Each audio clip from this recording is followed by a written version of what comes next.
the reality is, even if, so if you're both working, husband and wife, still the home management, as I call it, it defaults to the women. So you're supposed to finish your 8 to 5 and somehow come and start another 8 to 5 in the house. Yeah.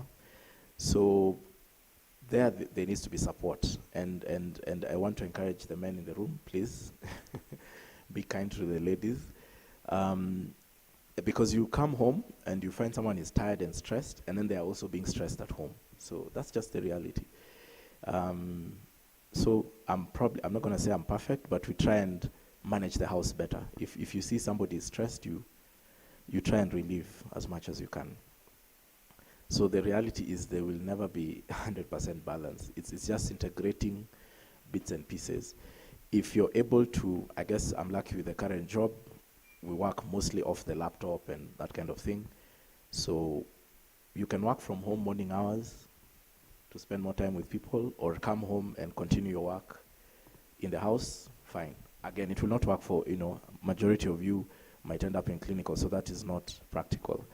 But even from my other colleagues, what I've seen, even the surgeons who have very unpredictable schedules. I was actually with surgeons in April during their conference. So because it was funny, Kenya Pediatrics and Surgical were the same week, but I was in the peds, but of course I went to say hi to a few people. There's one who showed me they have a very clear schedule, no surgeries on Friday, and unless, and if he's not on call, then he can be out of even the station. And he takes the family out because, the child will come from school early. Like you have to be deliberate. So even if you have a clinical job, it's more about being deliberate. It's looking at the weekend saying, actually, we can go to Naivasha this weekend, And some of the things we're not even talking about expensive holidays, I don't know where, out of the country. Just, Kenya is actually a very beautiful country. You just need to drive around and you make the best of it. Yeah. So that's the short. I don't know if I got it for the life work balance, yeah. And then because you talked about being deliberate. Oh, sorry, it's okay. You talked about being deliberate with maintaining that family aspect of you. What other things have you had to be deliberate about maintaining to just keep yourself going and in this profession and as a person? Pretty much everything. We are all different, and in med school, me and my group of friends, we were in the category of the people who liked to have a lot of fun activities. I'm being very political in my choice of words. So after work, after school, sorry, we were the going out type. In fact, that's when I realized I like traveling, because every medical school conference, Msake, I was always there. Conference to Rwanda, we are there on that bus. Conference to Tanzania, we are in that bus. So that we were called life-ists and whatever, and we're all different. But you see, everyone has their own way of releasing stress. To date, my Fridays, those who might bump into me, you'll find me somewhere out with friends, because I need that after a long week to just forget about work, although we still talk about work sometimes, but just to be out there, and it helps. But then that can also get too much. There are those who do a lot of sports. Despite my name, I'm terrible with that. And there are those who plug into various societies, religious, social, and so on. So whatever release you have, you also have to find a way to balance. It doesn't become too much. And there were moments where I needed to separate myself from some who are their close family and friends. So it's the balance. So there are moments we separate. And then you end up with a group of friends. The reality is it will narrow down. Maybe now you have 10, 15. It will narrow down to the 5 or 4 of you who kind of generally understand each other. if I need to, it's a Friday, and I tell guys, hey, tomorrow we're actually driving out of town. It's 9 o'clock. Tuonane siku ingine. So you just have to be able to do that without people saying what's wrong with you and all that. So, and it will come. It's a learning. I think the reality is when you earn your first salary, there will be a lot of things exposed about you. Just know that.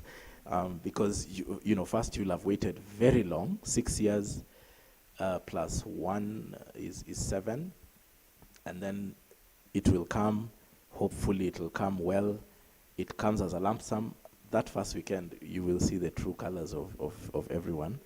There are those who will disappear for 3 days and come back. That's just the reality. Some of us disappeared for a week, actually. So, but anyway, it's balance, and I think if you have to have some level of strong will. I think that one goes back to, at some point, it's yes, this is how we're gonna do it. Yeah. And maybe just a quick question on that. It's okay. It's okay. Maybe just a quick question on that. Does anyone have a question right now? So maybe the mic can be taken to that. The question is just for these 4 friends you mentioned. Yeah. Because I think as medics we're very, like, especially maybe I'll just speak for myself. I found myself for the past 4 years gravitating to people within this sphere. I don't think it's a bad thing, but what would you say your core friends looks like right now? Is it because you have aligned interests, past, or because you add to each other in very many different ways? What do you have to say about that? Just raise your hand if you have a question. Okay.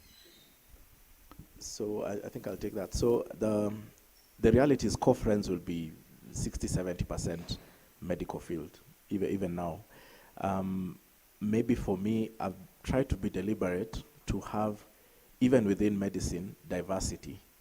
So still have friends who are in clinical, some in non-clinical, some are in government, some are in, they run their own hospitals. Because even for my own job, I need to understand the healthcare ecosystem, and you can't learn it by, since I work for Biomiriu, I only hang around with French people, that's my only group.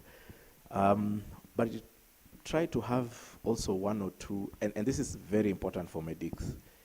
We forget we are not the experts of everything. We might be the experts of the human body to some extent, but you need a lawyer, you need a politician, not necessarily very senior. Don't think very senior.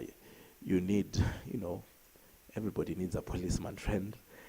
We know why. So, I mean, the reality is you need other spheres. It can't just be medics, because then, you need someone in finance.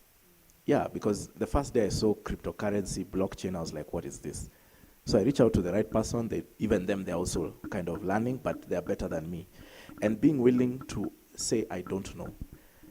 I normally tell people, I'll pay my lawyer friend whatever amount so that this deal is not fake.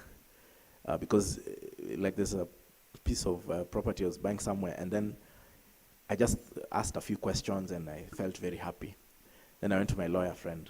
He had 25 questions. I couldn't believe it. He asked so many questions, I was like, crap. And it became this big mess on Facebook, as you can imagine. Now, for me, I don't consider myself superior to the guys who are doing clinical, and they should not feel like I'm carrying myself that way. Maybe some do, and that's why he was reacting. But we need each other. In fact, the other day I was with a politician friend, and he's good at politics, and he's doing well in Ministry of Health. He's very close to the CS and all that. And he said, at the end of the day, I need you because you're the guys who we will need for the technical. Yeah, us will play the politics and fight with whoever, but yeah. So it's about diversity. There has to be some level of diversity. If you close yourself, because again, we also become judgmental. This person is too, crazy for me. I can't hang out with them. Well, there are some you can't. That's a fact. But again, don't close yourself to having friends who are exactly carbon copy of you.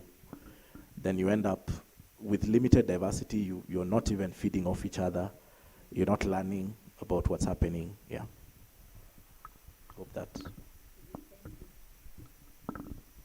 So, hello.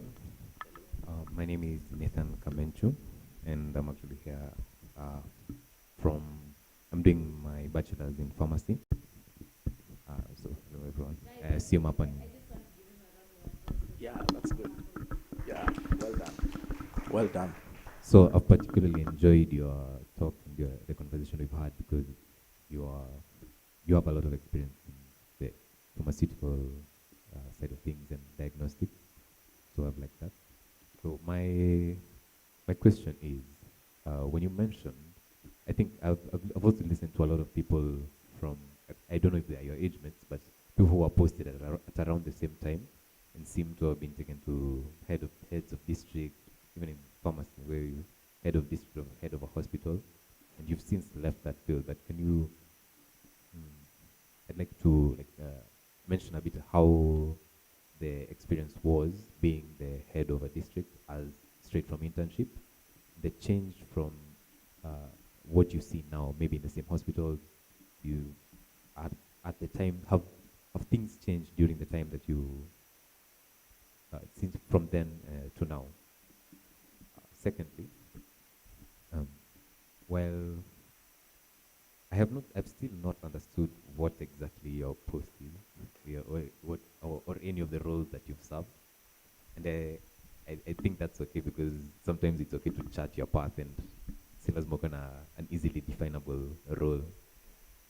So what are some of the, what is some of your advice to people who want to move into such fields? And what are the options for moving into research roles or such newer roles that may not have clear definitions as of now as well? Yeah, thank you. Maybe even the first thing, it's just from the last question he had, because he said he's a medical affairs manager. Like maybe you can demystify what medical affairs. You can start from there. All right, so I take that one first, yeah. So let's start with the first question. I think it's a bit easier. Yeah, so being posted as the boss of a hospital in a district, again, it was, I don't regret it because there are also some administrative things that you get exposed to. Because sometimes as a doctor, pharmacist, lab, nurse, you're complaining about something in the hospital, but you're not understanding what could be the reason from that perspective. So I think it really opened my eyes. Although this is a hospital that was, like many, not doing well. So it was mostly problems. In fact, that's why I was like, I can't do this for long.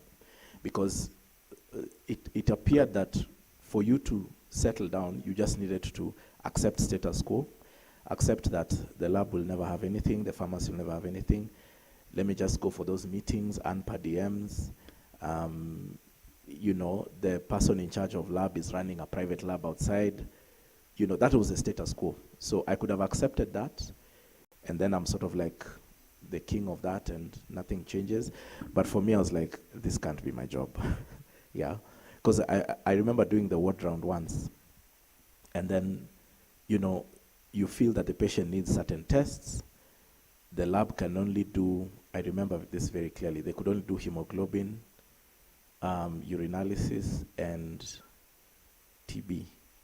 So I was like, if the patient doesn't have any of these three, so what are we treating? I was like, this doesn't make sense to me. Okay, no. You know what I mean? Yeah, that was the reality. That was exactly how the lab was. Pharmacy, I think, had 2 drugs, Septrin and something else. Yeah, but you know, you need to, out there, and maybe you need to talk to people currently, because that's 2010, okay? That's a long time ago. But just check with guys working in, especially level 3, because that was a level 3 hospital. You will hear very interesting things. And what I'm saying is not, I doubt is very far from what is happening in some facilities, not all of them, of course. So I remember saying, this place, okay, no. So those are those places where you have no work, because even there's no theater, so you can be happy with that and say, there's no work. So I locum full time, I do, my own businesses, and you just grow, which is fine. For some people, that's their path. For me, I was like, hey, this one, no, this is not going to work for me. Yeah, so I think you asked, so the experience then and now. It's hard for me to know the now very well. I mean, I know a couple of guys who are med soups, mostly level 5. They go through the same pressure. Now, what changed is there's devolution now. So back in our time, the distance between you and Afia House was what determined the level of scrutiny. So the farther you are from Afia House, the less likely they were even going to find out what you're doing. Yeah, and it also takes some level of integrity. I think for me, because I like to try to have a lot of integrity, I'm not perfect because, like I told you, you need a policeman friend, otherwise you'll not survive in this Kenya. So, but I was like, you can be in like West Pokot back then, and nobody will ever come to that hospital. Yeah, but now with devolution, what has happened? There's more scrutiny. So it's up to you to adapt. And you see some of these politicians are not very good people. Yeah.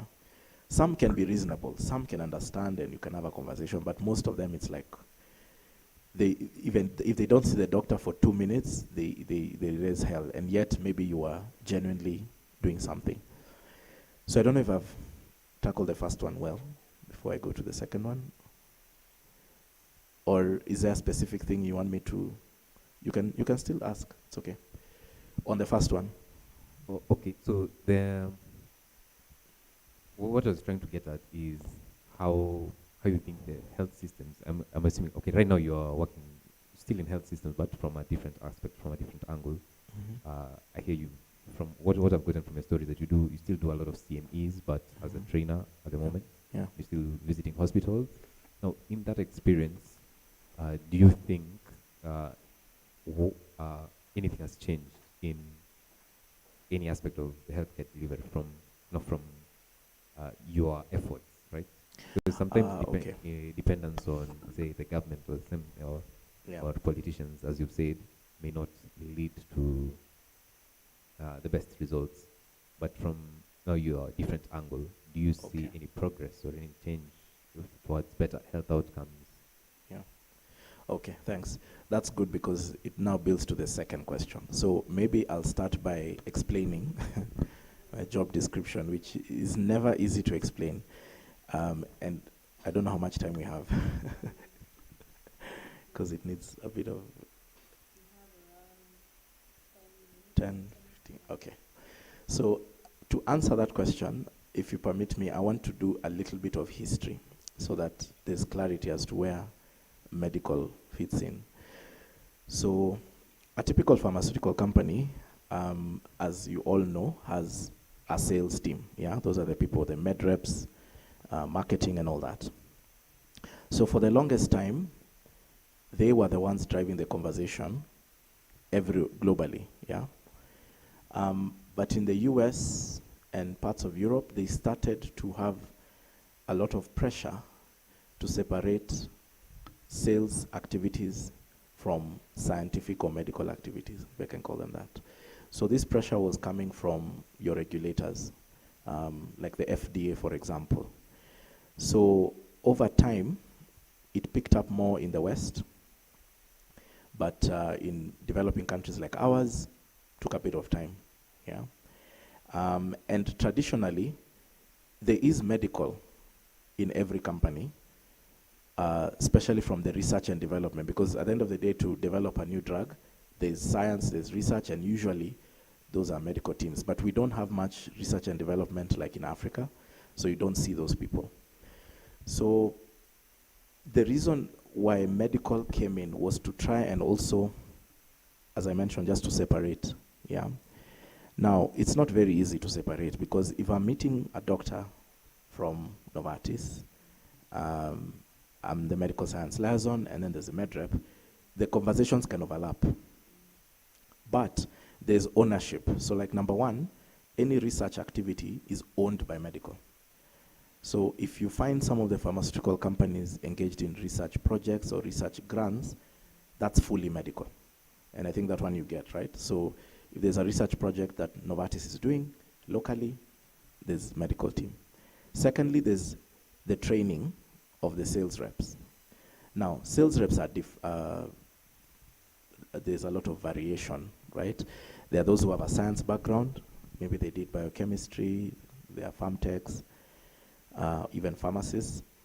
Or some just did any course. Because our job market, for you to be a med rep, some of those companies, they hire anyone with the sales side. And some of them can learn the science over time, but you know how it is. Sometimes the presentation of that discussion is all wrong. So we are responsible also for that training internally.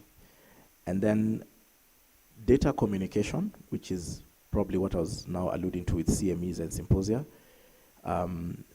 is a big part of the job. So we have new data that has come on this drug.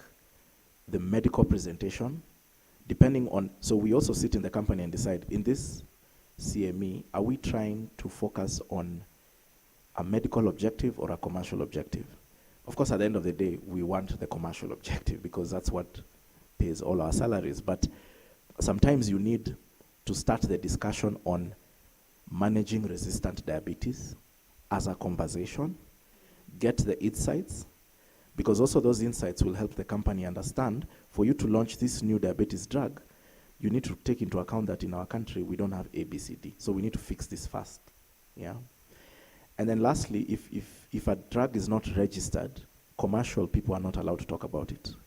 Only medical can talk about it. From a scientific aspect, you know, looking at this is diabetes, these are the issues in diabetes, there's this new molecule coming in, might it work, might it not work? So we are we're the ones who lay the groundwork before the sales teams come and take the sales. I've tried to summarize that JD in 3 minutes. I don't know if it has made sense. Is it clearer now? So the actual flavor of the job varies in different companies and varies on which product you're working on. So a lot of medical teams were hired by pharmaceutical companies when they were expanding on oncology. And when I say oncology, it's not chemotherapy.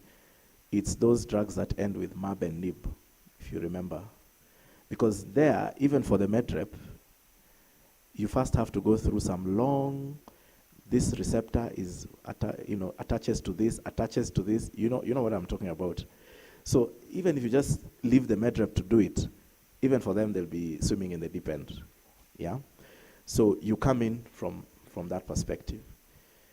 So it ties in with what you're saying about what change I've seen, our actions. So one of the benefits of medical teams, usually it's medical doctors, but it doesn't have to be medical doctors only. The beauty with us as medics is when we meet a prof, the conversation is peer-to-peer. And not necessarily peer-to-peer in the sense that some of them are here, but they can be a better level of engagement. And even when we go back to the company, you say, you guys, if we are launching this product, you need to think about 3 other things that you're not looking at, yeah? Don't just look at the competition, oh, we are cheaper, and all those kind of things. So that peer-to-peer conversation helps. And then also the fact that, so that has helped. That's the first thing I would say that has helped. Secondly, we work with associations, your Kenya Cardiac Society and so on. We do projects. So like for the projects that was done in Novartis by my team, not by me, was a diagnostic project to support, to improve diagnosis of certain rare conditions. There's these retinal conditions, diabetic macular edema and so on, and there was also one for heart failure. So that cannot be done if there was no medical team. Because the sales team are like, we have a drug that does what? Who is the competition? Are we cheaper? Can we get into Kenyatta tender? It's very commercial. As we're like, guys, you're running so fast. This condition first, we don't even know how many people have it. Let's do an awareness, let's do a diagnosis campaign. So there's a lot that has been driven by medical, in my opinion, that's beneficial. The challenge is, it's driven by commercial companies. So sometimes people are like, but you guys are eventually here only to sell. But those who appreciate the journey will see that there has been some impact. And then research. At least medical teams have brought some research, maybe not a lot. And research means new data, new evidence, hopefully improve guidelines. Yeah. So our job may not have changed everything, but there have been pockets of improvement here and there. I hope that answers it. Okay. And we can talk more and more about this because this one needs more time. Yeah, Yeah. but I think sorry. No, I think you've done justice to describing how you described how we look at pharmaceutics as possibly not malevolent, but less benevolent entity that we can use. So I think that was a core part of your question. We'd just like to take two more questions. There's one over here. And is there anyone else that you can know? Because we really want to give everyone a chance. Okay. Then she can ask she has two questions. Yeah, but thank you from the pharmacist themselves. We can't hear you. Okay. My name is Rosemary, and my question is, there's a point you mentioned that you did like 20 interviews in a span of like 6-7 months, and there's also the part you mentioned that, you know, consultants and their receptionists would refer to you as a med rep.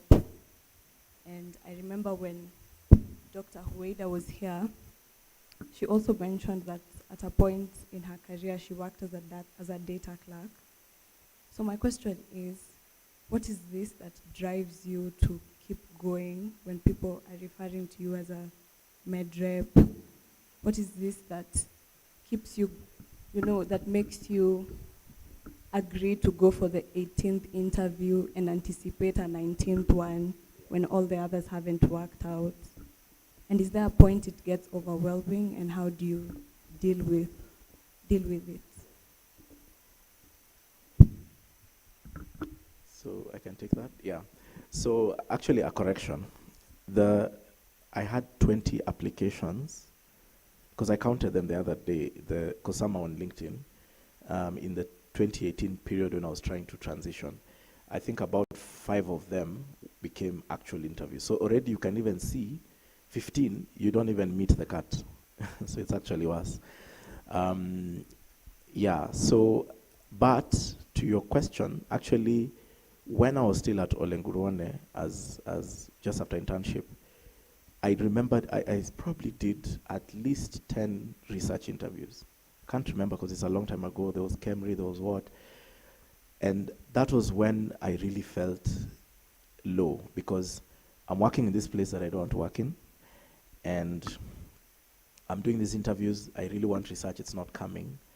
And I remember actually by a whisker, I almost joined AAR. I almost signed up because I was like, I'm going to leave government, definitely. So I almost joined AAR in outpatient. And that was the point Kemri called. So it was a bit of luck that it was the right time. There's probably no one answer to that. Like it really can get frustrating. But the goal for me, and even then with the 10 or 11 interviews I must have done, I was like, it has to be a research job. So I would come for even some interviews. I think it was Nairobi West Hospital. They were even giving an offer, but I was like, this is not going to be me. In fact, I was telling everyone, even if I get whatever job, this will be a job as I wait for the main job. So back to what I was saying, you have that clarity of, this is me. Wherever the research job starts, we will start there. So, I think that hopefully partly answers the first part. And then there at the reception, I think that was one of the toughest ones because you're there seemingly the most experienced, let me put it this way, the most scientifically oriented person in that bench because it's medrep, and then MSL. So you're feeling, surely this guy should listen to my story. But then it wasn't happening. Again, back to what I said, if it was not for me searching online and realizing, okay, this job, unlike the way some people come here, the lecture is 40 minutes, so we must quickly download all the information in 40 minutes and run away. It's more of, are we together? And you can see, I'm very careful. If you ask a question, I answer. I ask again, are we still together? Because I don't want, my job is to tick a box. I came here to talk for Amsun, I've ticked and I'm off. So that internal validation from people saying, you're very good at this, I was like, oh, okay, so I can do something here. And then I did get an award. I didn't mention that. So there was an award in 2014. They called it Make Things Happen. It was for the company. And I don't even remember how it was nominated, but I just remember, we had this quarterly meeting, and then they said, and the winner is, and I was shocked, like, wow. And the person explaining, the HR said, we have seen you come in, you've learned some things, you've become this person dependable and what. I said, okay. So I think that kept me going, like, okay, it's working, yeah. And then definitely the promotion part.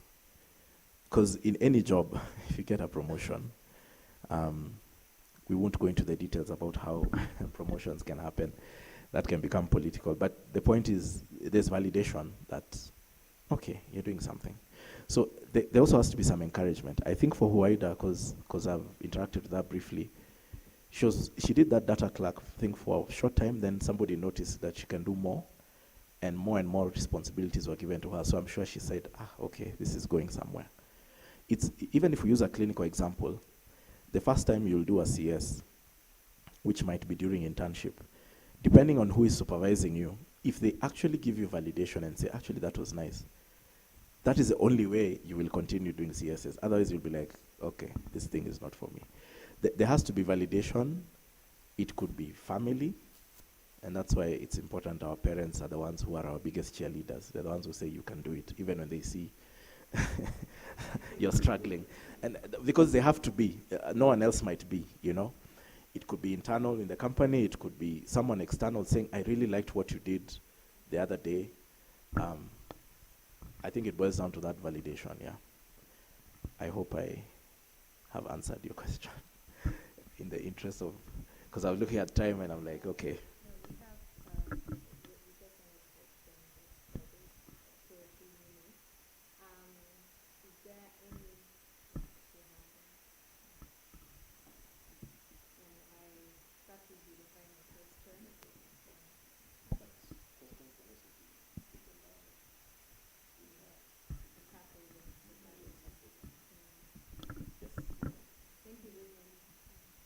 Hi, my name is Julie Maniki. I'm a third-year student studying med. And my question is, are there any research institutes that are taking students at the moment? And if yes, what's the procedure for applying? Because some of us are going for a 3-month long holiday in the next 1 month. And for me, I'd be interested to utilize my time there because I'm interested in research. So that's my question. Okay, great question. So I think every research institution has, to some extent, an allowance for that. Some have electives, which I know Cambridge Kilifi has. Kavi used to have, but I don't know, might have gone down. So I'll be honest, I probably don't have the whole list of who is doing what. What I'll encourage you is, I like that you point out you have 3 months. Use your time efficiently. I know when you're on holiday, we want to take a break. Med school is tough. But it will not hurt to use, you must have a network somewhere or somebody you can start approaching even in med school, a senior. And some of the consultants now were our classmates, so I think they're a little bit more approachable. Even if it means chaperoning, you sit with someone from 8 to 10, just see what they do in that research job. That's actually a good starting point. Because some things are not very well structured, like an application process and then what. Some things you actually force your way in, if I can use that word. Remember what I said, me approached Professor Ndwati, told her, I want research. I didn't even know. I think I asked it exactly like that. And she said, okay, you can help me with data collection. Now, someone else was saying, I'm not doing data collection. But at least in that exposure, I realized, oh, okay, so these are the processes and everything. So use your time to approach whoever you can approach here, and you're in an institution that has Kavi here, United there, Kemri at the back, like the whole ecosystem is here. Somebody somewhere will say, why don't you join me tomorrow morning? I think, I hope. And that will be a good starting point. And your 3 months, not all every day. You can pick maybe 1 month or 2, so that you can also use the other 1 month to unwind a bit. That would be my advice. So it may not be straightforward, apply here, because I don't want to give, it may not work. Yeah, and none might be taking for 3 months. Some want like electives. At least you should plan now. Electives is now 5th year, right? Yeah, so during 5th year now you should apply to Kemri, Kilifi, and I don't know who else is doing, because that's the one that's still there. I don't know if they still take about 8. Yeah, but it's easier for you to know than me, because now I would need to call all my research buddies and say who is doing this, who is doing that. Yeah, I hope that is satisfactory. Okay, good. Mhm. So I've come to the end of this wonderful session, and I really hope that everyone got the questions that would like to be answered, and have even learned a lot more than we expected to. And we still linger here afterwards. I think people really see how open Doc is, and how important finding mentorship. In fact, we had even mentioned, you call it reverse mentorship. Yes. And how there's something I can even learn just from interacting with us. Yeah. And I think that, yeah, I'd like us to do 3 applauses. We can just do it together. In fact, should I give you a chance to say comrades power? Comrades, power. It should be a bit more, but anyway. I think if we are too loud, they'll think we are starting a strike, so we need to be careful. Yeah. So if one, can we do the first clap for Doc, for Amsun, and to yourselves as the audience. So you can just, I'd like to invite Chief Melvin Mwenda. What was the place you mentioned in Meru? Kubu Associate. Kubu Associate, just come and do the written exam.